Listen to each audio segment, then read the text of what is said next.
তুমি মোমেনদের যুদ্ধের জন্য উদ্বুদ্ধ করো। মনে রেখো, তোমাদের মধ্যে 20 জন লোকও যদি ধৈর্যশীল হতে পারে তাহলে তারা 200 লোকের উপর বিজয়ী হবে। আবার তোমাদের মাঝে এমন লোকের সংখ্যা যদি 100 হয় তাহলে তারা 1000 লোকের উপর জয়লাভ করবে। এর কারণ হচ্ছে তারা এমন জাতি যারা আল্লাহর শক্তি সম্পর্কে কিছুই বোঝে না। এই নিশ্চয়তা দ্বারা এখন আল্লাহ তাআলা তোমাদের উপর থেকে উদ্বেগ ও দুশ্চিন্তার বোঝা হালকা করে দিয়েছেন। যেহেতু তিনি একথা জানেন তোমাদের মধ্যে কিছু দুর্বলতা রয়েছে, অতঃপর তোমাদের মধ্যে যদি 100 ধৈর্যশীল মানুষ থাকে তাহলে তারা 200-র উপর বিজয়ী হবে। আবার যদি থাকে তোমাদের 1000 ধৈর্যশীল ব্যক্তি তাহলে তারা আল্লাহ তাআলার হুকুমে বিজয়ী হবে 2000 লোকের উপর। জেনে রেখো, আল্লাহ তাআলা ধৈর্যশীলদের সাথেই রয়েছেন। কোন নবীর পক্ষেই এটা শোভা পায় না যে তার কাছে বন্দীদের আটক রাখবে যতক্ষণ পর্যন্ত সে জমিনে রক্তপাত ঘটাবে এবং আল্লাহর শত্রুদের নিপাত না করে দেবে। আসলে তোমরা তো দুনিয়ার সামান্য স্বার্থটুকুই চাও, আর আল্লাহ তাআলা চান তোমাদের আখিরাতের কল্যাণ দান করতে। আল্লাহ তাআলাই হচ্ছেন পরাক্রমশালী ও প্রজ্ঞাময়। যদি এ ব্যাপারে আল্লাহ তাআলার কাছ থেকে পূর্বের কোনো ফরমান লেখা না থাকতো তাহলে বন্দীদের কাছ থেকে মুক্তিপণ হিসেবে তোমরা যা কিছু নিয়েছ তার জন্য একটা বড় ধরনের আযাব তোমাদের উপর পতিত হতো। অতএব যা কিছু তোমরা গনিমত হিসেবে লাভ করেছ নিঃসংকোচে তোমরা তা খাও, কেননা তা সম্পূর্ণ হালাল ও পবিত্র। তোমরা আল্লাহ তাআলাকে ভয় করো। আল্লাহ তাআলা অবশ্যই ক্ষমাশীল ও দয়ালু। হে নবী, তোমার হাতে যেসব বন্দী রয়েছে তাদের তুমি বলো, আল্লাহ তাআলা যদি তোমাদের দিলে ভালো কিছু গ্রহণের যোগ্যতা আছে বলে জানতে পান তাহলে তিনি তোমাদের ঈমানের এমন এক কল্যাণ দান করবেন যা তোমাদের কাছ থেকে মুক্তিপণ হিসেবে গৃহীত সম্পদের চাইতে অনেক ভালো, এবং তিনি তোমাদের গুনাহসমূহ মাফ করে দেবেন। আল্লাহ তাআলা ক্ষমাশীল ও দয়াবান। আর তারা যদি তোমার সাথে বিশ্বাস ভঙ্গ করতে চায় তাহলে তুমি ভেবো না, এরা তো এর আগে আল্লাহ তাআলার সাথেও বিশ্বাসঘাতকতা করেছে, এবং এ কারণেই তোমাদের তিনি তাদের উপর ক্ষমতা দান করেছেন। আল্লাহ তাআলাই হচ্ছেন জ্ঞানবান ও কুশলী। নিঃসন্দেহে যারা ঈমান এনেছে এবং এই ঈমানের জন্য হিজরত করেছে, নিজেদের জান মাল দিয়ে আল্লাহর পথে জিহাদ করেছে এবং যারা মুহাজিরদের আশ্রয় দিয়েছে ও তাদের সাহায্য করেছে, তারা সবাই পরস্পরের বন্ধু। অপরদিকে যারা ঈমান এনেছে অথচ হিজরত করেনি, ততক্ষণ পর্যন্ত তাদের অভিভাবকত্বের দায়িত্ব তোমাদের উপর নেই। তবে কখনো যদি তারা একান্ত দ্বীনের খাতিরে তোমাদের কাছে কোনো সাহায্য চায় তাহলে তাদের সাহায্য করা তোমাদের কর্তব্য। তবে তা যেন এমন কোন সম্প্রদায়ের বিরুদ্ধে না হয় যাদের সাথে তোমাদের কোন রকম চুক্তি রয়েছে। বস্তুত তোমরা যা কিছু করো আল্লাহ তাআলা সব কিছুই দেখেন। যারা কুফরি করেছে তারা একে অপরের বন্ধু। তোমরা যদি একে অপরকে সাহায্য করার সে কাজটি না করো তাহলে আল্লাহর এই জমিনে ফিতনা ফাসাদ ও বড় ধরনের বিপর্যয় সৃষ্টি হবে। যারা ঈমান এনেছে, এই ঈমানের জন্য হিজরত করেছে, নিজেদের জান মাল দিয়ে আল্লাহর পথে জিহাদ করেছে, এবং যারা এই হিজরতকারীদের থাকার জায়গা দিয়েছে এবং তাদের সাহায্য করেছে, মূলত এরা সবাই হচ্ছে সত্যিকারের মুমিন। এদের জন্য আল্লাহ তাআলার পক্ষ থেকে ক্ষমা ও উত্তম জীবিকার ব্যবস্থা রয়েছে। আর যারা পরে ঈমান এনেছে, হিজরত করেছে এবং তোমাদের সাথে জিহাদ করেছে, তারাও তোমাদেরই অন্তর্ভুক্ত। যারা আত্মীয়তার বন্ধনে একে অপরের সাথে আবদ্ধ, আল্লাহর কিতাব অনুযায়ী তারাও একে অন্যের উত্তরাধিকারের বেশি হকদার। নিশ্চয়ই আল্লাহ তাআলা সব ব্যাপার জানেন। লোকেরা তোমার কাছে যুদ্ধলব্ধ ও যুদ্ধে পরিত্যক্ত অতিরিক্ত মাল সামান সম্পর্কে আল্লাহ তাআলার হুকুম জানতে চাচ্ছে। তুমি তাদের বলো, এ অতিরিক্ত সম্পদ হচ্ছে মূলত আল্লাহ তাআলার জন্য এবং তার রাসূলের জন্য। অতএব এ ব্যাপারে তোমরা আল্লাহ তাআলাকে ভয় করো এবং এ নির্দেশের আলোকে নিজেদের মধ্যেকার সম্পর্ক সংশোধন করে নাও। আল্লাহ তাআলা এবং তার রাসূলের আনুগত্য করো যদি তোমরা সত্যিকার অর্থে মোমেন হয়ে থাকো। মোমেন তো হচ্ছে সেসব লোক যাদের আল্লাহ তাআলাকে স্মরণ করানো হলে তাদের হৃদয় কম্পিত হয়ে ওঠে, এবং যখন তাদের সামনে তার আয়াতসমূহ তেলাওয়াত করা হয় তখন তাদের ঈমান বৃদ্ধি পায় এবং তারা সব সময় তাদের মালিকের উপর নির্ভর করে। যারা নামাজ প্রতিষ্ঠা করে এবং আমি তাদের যা কিছু অর্থ সম্পদ দান করেছি তা থেকে তারা আমারই পথে খরচ করে। মূলত এ গুণসম্পন্ন লোকেরাই হচ্ছে সত্যিকার মুমিন। তাদের মালিকের কাছে তাদের জন্য বিপুল মর্যাদা, ক্ষমা ও সম্মানজনক জীবিকার ব্যবস্থা রয়েছে। সেভাবেই তোমাদের বের হওয়া উচিত ছিল, যেভাবে তোমার মালিক তোমাকে তোমার বাড়ি থেকে বের করে এনেছেন। অথচ মুমিনদের একদল লোক তো এ কাজ তখন পছন্দই করেনি। সত্য তোমার কাছে প্রকাশিত হওয়ার পরও এরা তোমার সাথে বিতর্কে লিপ্ত হচ্ছে। মনে হচ্ছিল তারা যেন দেখতে পাচ্ছে ধীরে ধীরে মৃত্যুর দিকেই তাদের ঠেলে দেয়া হচ্ছে। স্মরণ করো, যখন আল্লাহ তাআলা তোমাদের প্রতিশ্রুতি দিচ্ছিলেন দুটি দলের মধ্যে একটি দল তোমাদের করায়ত্ত হবে, তোমরা তখন চাচ্ছিলে দুর্বল ও নিরস্ত্র দলটি তোমাদের করায়ত্ত হোক। অথচ আল্লাহ তাআলা স্বীয় কথা দ্বারা সত্য প্রতিষ্ঠিত করতে চাচ্ছিলেন এবং এর মাঝ দিয়ে তিনি কাফেরদের শেকড় কেটে তাদের নির্মূল করে দিতে চেয়েছিলেন। এর উদ্দেশ্য ছিল সত্য যেন তার সত্য রূপ নিয়ে প্রতিষ্ঠিত হতে পারে এবং বাতিল যাতে করে বাতিলের মতোই নির্মূল হয়ে যেতে পারে, যদিও পাপিষ্ঠরা এতে অসন্তুষ্ট হয়। আরো স্মরণ করো, যখন তোমরা তোমাদের মালিকের কাছে কাতর কণ্ঠে ফরিয়াদ পেশ করছিলে, আল্লাহ তাআলা তোমাদের ফরিয়াদ কবুল করেছিলেন এবং বলেছিলেন, হ্যাঁ, আমি তোমাদের এই যুদ্ধের ময়দানে পরপর 1000 ফেরেশতা পাঠিয়ে সাহায্য করব। আল্লাহ তাআলা তোমাদের শুভ সংবাদ দেয়া ও তা দিয়ে তোমাদের মনকে প্রশান্ত করার উদ্দেশ্যেই এটা বলেছিলেন, নতুবা আসল সাহায্য তো আল্লাহ তাআলার কাছ থেকেই আসে। নিশ্চয়ই আল্লাহ তাআলা পরাক্রমশালী ও প্রজ্ঞামান। আরো স্মরণ করো, যখন আল্লাহ তাআলা তার নিজের পক্ষ থেকে তোমাদের নিরাপত্তা ও স্বস্তির জন্য তোমাদের তন্দ্রায় আচ্ছন্ন করে দিয়েছেন এবং তোমাদের উপর তিনি আকাশ থেকে বৃষ্টির পানি নাজিল করেছেন। উদ্দেশ্য ছিল এ পানি দ্বারা তিনি তোমাদের ধুয়ে পাক সাফ করবেন, তোমাদের মন থেকে শয়তানের অপবিত্রতা দূর করবেন, তোমাদের মনে সাহস বৃদ্ধি করবেন। সর্বোপরি যুদ্ধের ময়দানে তিনি এর মাধ্যমে তোমাদের কদম মজবুত করবেন। তাও স্মরণ করো, যখন তোমার মালিক ফেরেশতাদের কাছে ওহী পাঠিয়ে বললেন, আমি তোমাদের সাথেই আছি, অতএব তোমরা মুমিনদের সাহস দাও, তাদের কদম অবিচল রাখো। অচিরেই আমি কাফেরদের মনে দারুণ এক ভীতির সঞ্চার করব। অতএব তোমরা তাদের ঘাড়ের উপর আঘাত হানো এবং তাদের হাড়ের প্রত্যেক জোড়ায় জোড়ায় আঘাত করো। এ কাজটা এ কারণে করা প্রয়োজন, এরা আল্লাহ তাআলা ও তার রসুলের বিরুদ্ধে মোকাবেলায় নেমেছে, আর যারাই এভাবে আল্লাহ তাআলা ও তার রসুলের বিরোধিতা করে তাদের জানা উচিত আল্লাহ তাআলা তাদের কঠোর আযাব দেবেন। হে কাফেররা, এ হচ্ছে তোমাদের যথার্থ পাওনা, এবার ভালো করে তোমরা এর স্বাদ গ্রহণ করতে থাকো। কাফেরদের জন্য দোজখের ভয়াবহ আযাব রয়েছে। হে মুমিন বান্দারা, তোমরা যখন যুদ্ধের ময়দানে কাফেরদের মুখোমুখি মোকাবেলা করবে তখন কখনো পৃষ্ঠ প্রদর্শন করবে না। জেনে রেখো, এই যুদ্ধের দিন যে ব্যক্তি তার পৃষ্ঠ প্রদর্শন করবে সে অবশ্যই আল্লাহ তাআলার গজবে পতিত হবে। তবে যুদ্ধের কৌশল হিসেবে কিংবা নিজ বাহিনীর সাথে মিলিত হবার উদ্দেশ্য ছাড়া যদি কেউ এমনটি করে তাহলে তার জন্য জাহান্নামই হবে একমাত্র আশ্রয়স্থল, আর জাহান্নাম সত্যিই নিকৃষ্ট জায়গা। যারা নিহত হয়েছে তাদের তোমরা কেউই হত্যা করনি, বরং আল্লাহ তাআলাই তাদের হত্যা করেছেন। আর তুমি যখন তাদের প্রতি তীর নিক্ষেপ করছিলে, মূলত তুমি নিক্ষেপ করনি, করেছেন আল্লাহ তাআলা স্বয়ং। তিনি এর মাধ্যমে মুমিনদের উত্তম পুরস্কার দান করে তাদের বিজয় দিতে চেয়েছেন। নিঃসন্দেহে আল্লাহ তাআলা সবকিছু শোনেন এবং সবকিছু জানেন। এটা হচ্ছে তোমাদের বিষয় এবং তোমাদের ব্যাপারে তার নীতি। অবশ্যই আল্লাহ তাআলা কাফেরদের ষড়যন্ত্র দুর্বল করে দেন। হে কাফেররা, তোমরা একটা সিদ্ধান্ত চেয়েছিলে, হ্যাঁ, আজ সে সিদ্ধান্তকর মুহূর্তটি তোমাদের সামনে এসে গেছে। যদি এখনো তোমরা যুদ্ধ থেকে বিরত হতে চাও তাহলে তা তোমাদের জন্য কল্যাণকর হবে। তোমরা যদি আবার যুদ্ধের জন্য ফিরে আসো তাহলে আমরাও ময়দানে ফিরে আসব, আর তোমাদের বাহিনীর সংখ্যা যতই বেশি হোক না কেন তা তোমাদের কোনোই উপকারে আসবে না, কারণ আল্লাহ তাআলা ঈমানদারদের সাথেই রয়েছেন।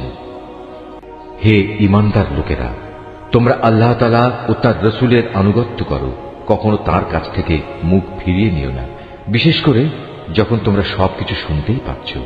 তোমরা তাদের মতো হয়েও না যারা মুখে বলে, হ্যাঁ, আমরা নবীর কথা শুনলাম, কিন্তু তারা আসলে কিছুই শোনে না।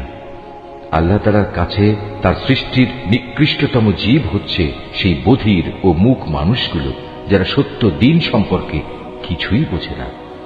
আল্লাহ তাআলা যদি জানতেন এদের ভেতর সামান্য কোনো ভালো গুণও অবশিষ্ট আছে, তাহলে তিনি তাদের অবশ্যই হেদায়েতের কথা শোনাতেন। অবশ্য তিনি তাতে শোনালেও তারা তাকে উপেক্ষাই করত এবং অন্যদিকে ফিরে যেত। হে ঈমানদার লোকেরা, তোমরা আল্লাহ তাআলা ও তার রাসূলের ডাকে সাড়া দাও যখন তিনি তোমাদের এমন কিছুর দিকে ডাকেন যা তোমাদের সত্যিকার অর্থে জীবন দান করবে। এই কথাটা জেনে রেখো, আল্লাহ তাআলা মানুষ ও তার হৃদয়ের মাঝামাঝি স্থানে অবস্থান গ্রহণ করেন। আবার তোমাদের সবাইকে তার সামনেই জড়ো করা হবে। তোমরা আল্লাহ দ্রোহিতার সেই ফিতনা থেকে বেঁচে থাকো, যার ভয়াবহ শাস্তি যারা তোমাদের মধ্যে জালেম শুধু তাদের মধ্যেই সীমাবদ্ধ থাকবে না। আরো জেনে রাখো, আল্লাহ তাআলা অত্যন্ত কঠোর শাস্তি প্রদানকারী। স্মরণ করো, যখন তোমরা সংখ্যায় ছিলে নিতান্ত কম, এই জমিনে তোমাদের মনে করা হতো তোমরা অত্যন্ত দুর্বল। তোমরা সর্বদাই এ ভয়ে আতঙ্কিত থাকতে যে কখন অন্য মানুষরা তোমাদের উপর চড়াও হবে। অতঃপর আল্লাহ তাআলা তোমাদের একটি ভূখণ্ডে আশ্রয় দিলেন, তার একান্ত সাহায্য দিয়ে তিনি তোমাদের শক্তিশালী করলেন এবং তিনি এ আশায় তোমাদের বহুবিধ উত্তম জিনিস দান করলেন যে তোমরা আল্লাহর এসব নিয়ামতের শুকর আদায় করবে। হে ঈমানদার বান্দারা, তোমরা আল্লাহ তাআলা ও তার রাসূলের সাথে কখনো বিশ্বাসঘাতকতা করো না এবং জেনে শুনে নিজেদের আমানতেরও খেয়ানত করো না।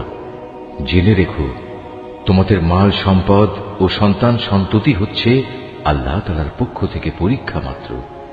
যে এ পরীক্ষায় উত্তীর্ণ হবে তার জন্য আল্লাহ তাআলার কাছে মহা প্রতিদান রয়েছে।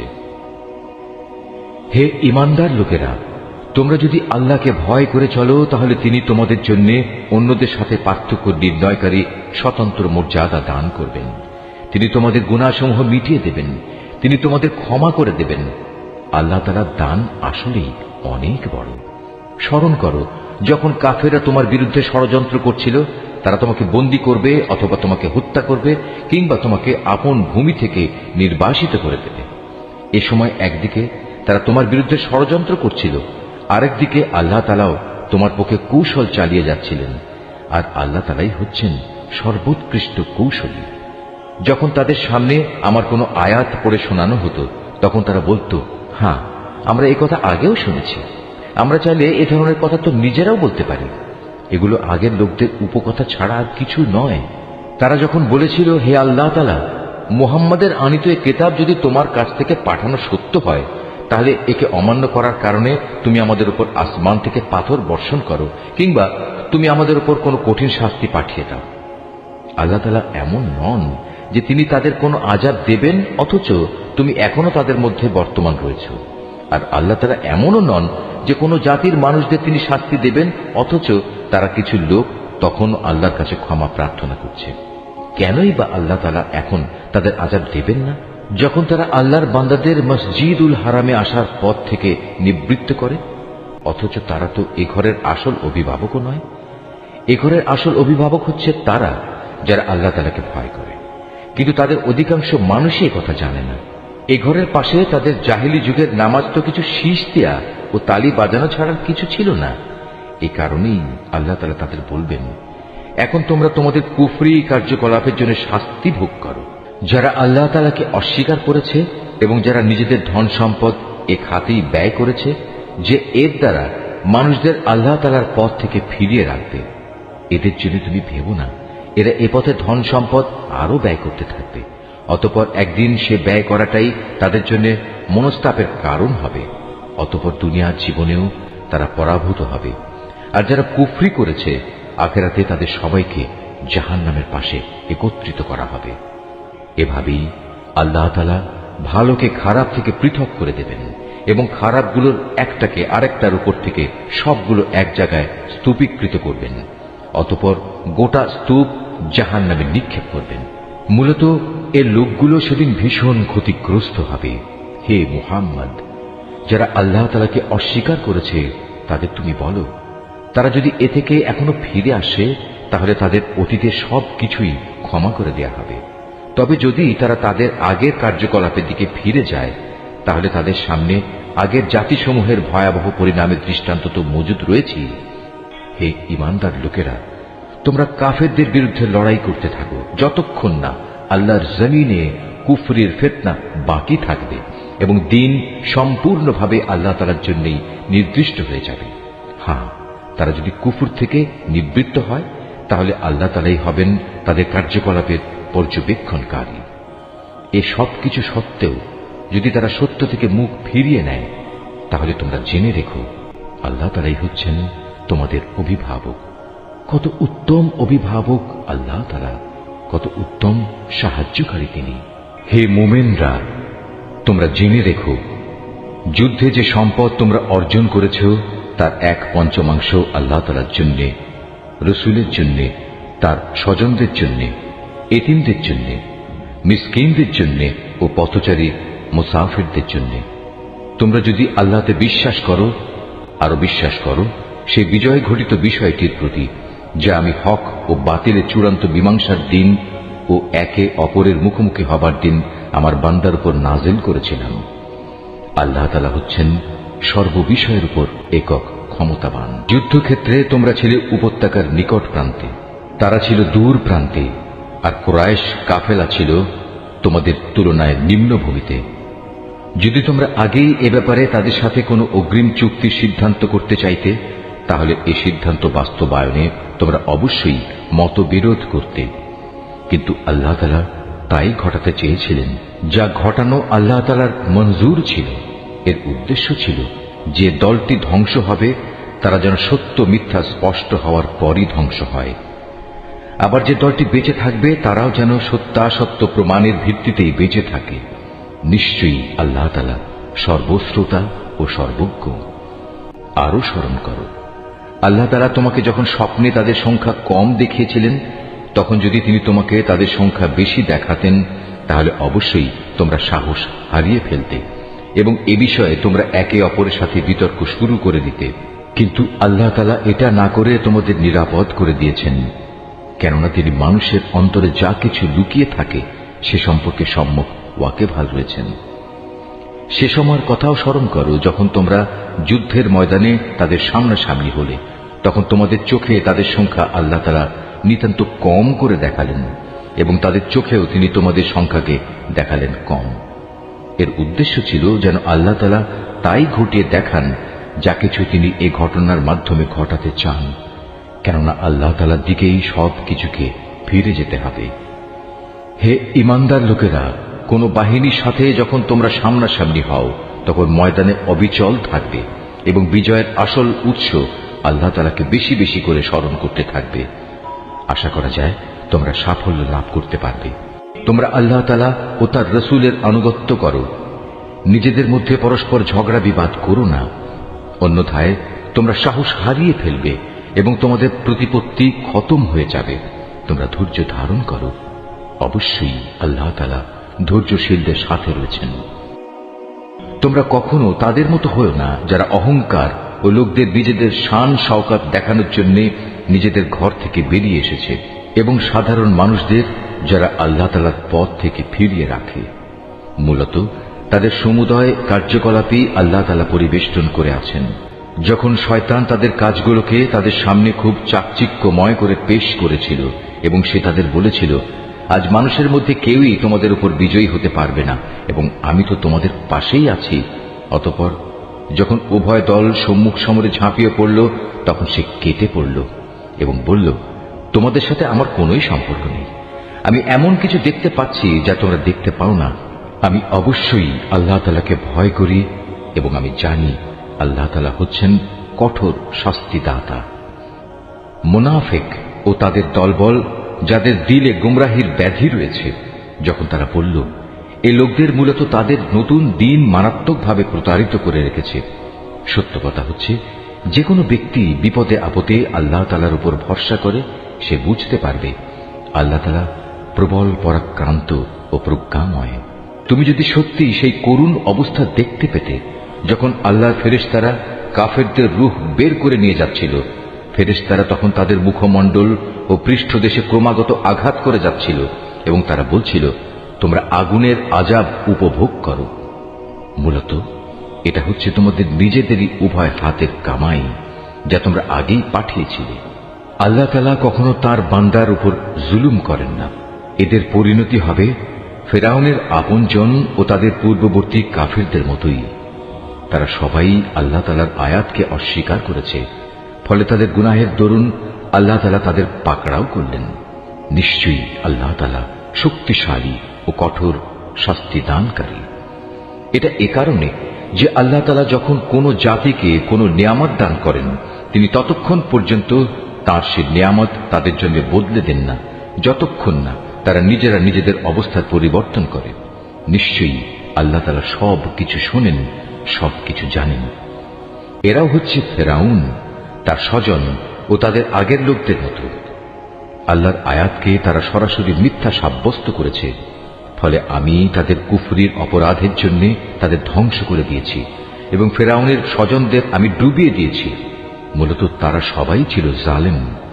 নিশ্চয়ই আল্লাহর এই জমিনে বিচরণশীল জীবের মধ্যে আল্লাহর কাছে নিকৃষ্টতম হচ্ছে তারা, যারা স্বয়ং এ জমিনের স্রষ্টাকেই অস্বীকার করে এবং তারা তার উপর ঈমান আনে না। তারাও এ নিকৃষ্ট লোকদের অন্যতম, যাদের সাথে তুমি বাকায়দা সন্ধি চুক্তি স্বাক্ষর করেছ। অতঃপর তারা প্রতিবার সুযোগ পেয়েই সে চুক্তি ভঙ্গ করেছে এবং এ ব্যাপারে তারা কাউকেই পরোয়া করেনি। অতএব এ লোকদের যদি কখনো তুমি ধরতে পারো, তাহলে তাদের মূল বাহিনী থেকে বিচ্ছিন্ন করে এমন ভাবে শাস্তি দেবে যাতে তাদের পরবর্তী বাহিনী এ থেকে কিছু শিক্ষা গ্রহণ করে। যদি কখনো কোনো জাতির কাছ থেকে তোমার এই আশঙ্কা হয় যে তারা চুক্তি ভঙ্গ করে বিশ্বাসঘাতকতা করবে, তাহলে তুমিও তাদের সাথে সম্পাদিত চুক্তি একইভাবে তাদের মুখের উপর ছুঁড়ে দাও। তবে তোমরা নিজেরা তা আগে লঙ্ঘন করো না। নিশ্চয়ই আল্লাহ তাআলা খেয়ানতকারীকে পছন্দ করেন না। আর কাফেররা যেন কখনোই এমন ধারণা করতে না পারে যে ওরা তোমাদের পেছনে ফেলে নিজেরা এগিয়ে গেছে। আসলে তারা তোমাদের পরাভূত করার কোনো ক্ষমতাই রাখে না। তাদের সাথে যুদ্ধের জন্য তোমরা যথাসাধ্য সাজ সরঞ্জাম, শক্তি ও ঘোড়া প্রস্তুত রাখবে এবং এ দিয়ে তোমরা আল্লাহর দুশমন ও তোমাদের দুশমনদের ভীত সন্ত্রস্ত করে দেবে। এছাড়াও কিছু লোক আছে যাদের পরিচয় তোমরা জানো না, শুধু আল্লাহ তাআলাই তাদের চেনেন। আল্লাহ তাআলার পথে তোমরা যা কিছুই ব্যয় করবে তার পুরোপুরি প্রতিদান তোমাদের পরকালে আদায় করে দেয়া হবে এবং তোমাদের উপর বিন্দু মাত্র জুলুম করা হবে না। হে মুহাম্মদ, তারা যদি সন্ধির প্রতি আগ্রহ দেখায়, তাহলে তুমিও সন্ধির দিকে ঝুঁকে যাবে এবং সর্বদা আল্লাহর উপরই ভরসা করবে। অবশ্যই আল্লাহ তাআলা সব কিছু শুনেন, সব কিছু দেখেন। আর যদি কখনো তারা সন্ধির আড়ালে তোমাকে ধোঁকা দিতে চায়, তাহলে তোমার দুশ্চিন্তাগ্রস্ত হওয়ার কোনো কারণ নেই, কেননা তোমার রক্ষার জন্য তো আল্লাহ তাআলাই যথেষ্ট।